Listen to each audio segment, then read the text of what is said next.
तो hello friend, चलिए दीनदयाल उपाध्याय के बारे में पढ़ते हैं। तो इनका जन्म 25 सितंबर 1916 को हुआ था।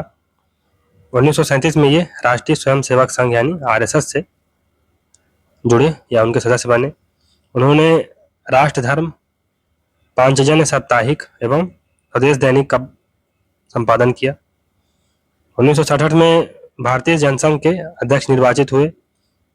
इनके राष्ट्रीय उत्तराधिकारी अटल बिहारी वाजपेयी माने जाते हैं। अटल बिहारी वाजपेयी।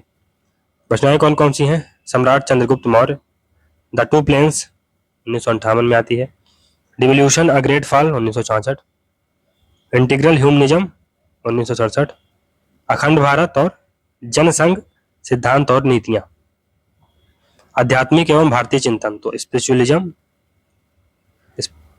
और भारतीय चिंतन तो स्पिरिचुअल और भारतीय चिंतन। तो उन्होंने समाज को एक परिवार की भांति माना।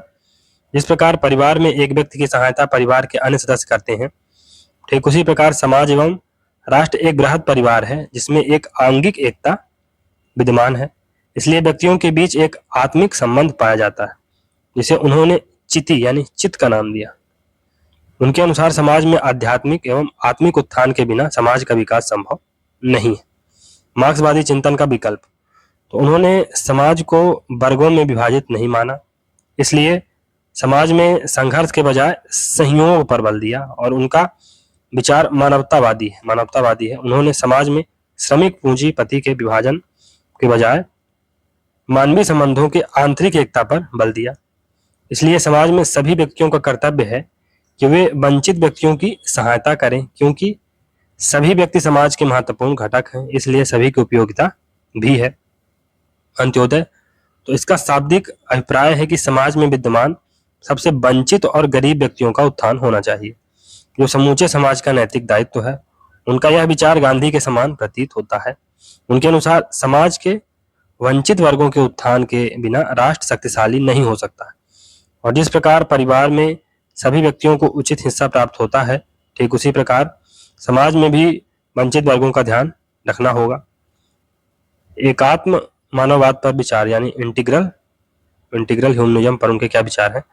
तो उनके अनुसार समाज एक आंगिक इकाई है, यानी समाज एक ऑर्गेनिक एंटिटी है। और जिस प्रकार शरीर के विभिन्न अंग एक दूसरे से अंतर संबंधित होते हैं, ठीक उसी प्रकार समाज में विद्यमान प्रत्येक व्यक्तियों के बीच एक आंगिक और पूरकता का संबंध पाया जाता है। इसलिए व्यक्तियों के बीच भेदभाव संभव नहीं है। आत्मिक एकता का विचार जाति धर्म जैसे बंधनों से सीमित नहीं है, इसलिए यह मानवतावादी विचार है।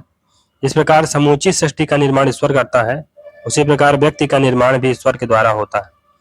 अतः व्यक्तियों के बीच आत्मिक संबंध विद्यमान होता है। व्यक्ति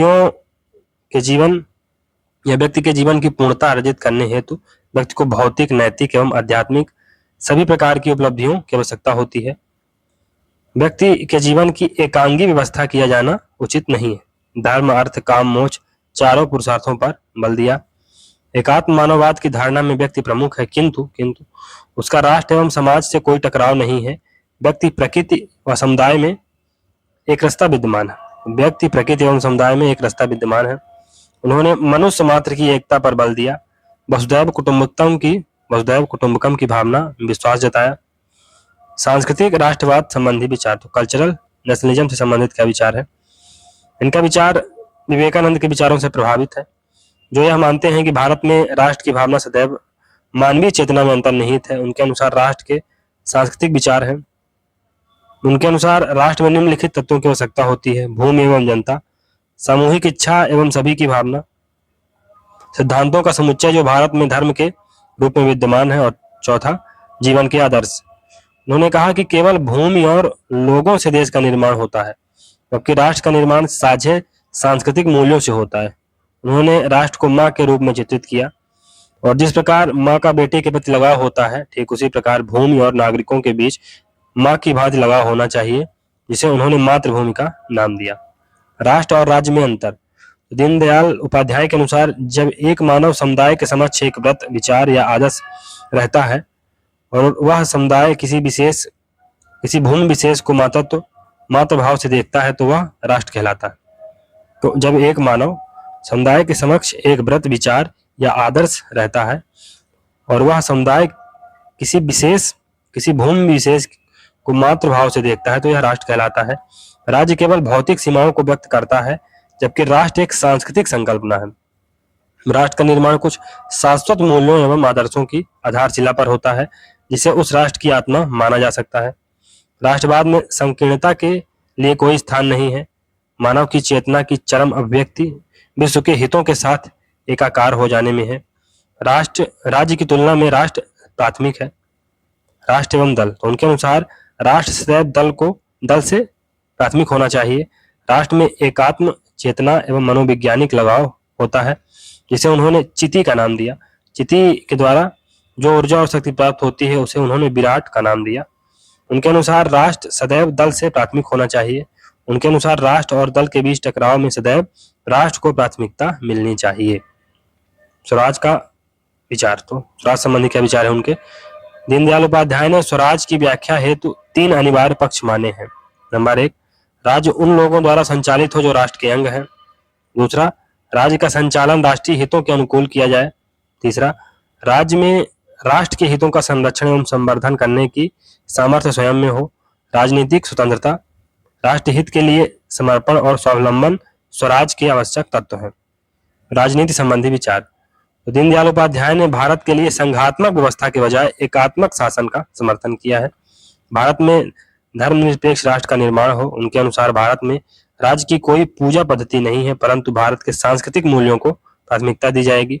राष्ट्रभक्ति, समाज भक्ति ही भगवान भक्ति है। राज्य व राष्ट्र के मध्य साधन एवं साध्य का संबंध है। व्यक्ति के व्यक्तित्व एवं स्वतंत्रता पर राज्य द्वारा मनमाना नियंत्रण नहीं होना चाहिए। आर्थिक विचार, दीनदयाल उपाध्याय ने आदर्श अर्थव्यवस्था की निम्नलिखित विशेषताएं बताई हैं। नंबर 1, प्रत्येक व्यक्ति को न्यूनतम जीवन स्तर के लिए आश्वस्त करना। उन्होंने लघु उद्योग एवं कुटीर उद्योगों पर बल दिया। अर्थव्यवस्था को विकेंद्रित करने का समर्थन किया। राष्ट्र में व्यक्ति की सुरक्षा की सामर्थ्य की व्याख्या करना। व्यक्ति एवं राष्ट्र की न्यूनतम आर्थिक आवश्यकताओं की पूर्ति के लिए साधन उपलब्ध कराना। प्रत्येक वयस्क एवं स्वस्थ व्यक्ति को उपयुक्त रोजगार का अवसर प्रदान करना। 5वां, प्रकृति के संसाधनों का मितव्ययिता से उपयोग करना। 6वां, राष्ट्र की आवश्यकताओं एवं उपलब्ध संसाधनों के आधार पर तकनीक का विकास करना। पूंजीवादी आर्थिक प्रणाली एवं समाजवादी व्यवस्था दोनों की उन्होंने आलोचना की एवं मानवीय अर्थशास्त्र पर बल दिया। तो दीनदयाल उपाध्याय 1916 से 1968, तो इनका जो जन्म हुआ था नागला चंद्रभान विलेज मथुरा में हुआ था और उन्होंने 1937 में आरएसएस को ज्वाइन किया था। 1967 में वो जनसंघ के अध्यक्ष चुने गए या बने। उन्होंने इंटीग्रल ह्यूमनिज्म पर अपनी थीसिस प्रस्तुत की, जो कि उनके द्वारा बॉम्बे में दिए गए उनके भाषणों की एक सीरीज पर आधारित है, जो कि उन्होंने 22 से 25 अप्रैल 1965 के बीच में दिया। इसे 1965 में जनसंघ के ऑफिशियल डॉक्ट्रिन के रूप में स्वीकार किया गया। बाद में बीजेपी का यह ऑफिशियल डॉक्ट्रिन बन गया। इंटीग्रल ह्यूमनिज्म है क्या? इंटीग्रल ह्यूमनिज्म क्या है क्या?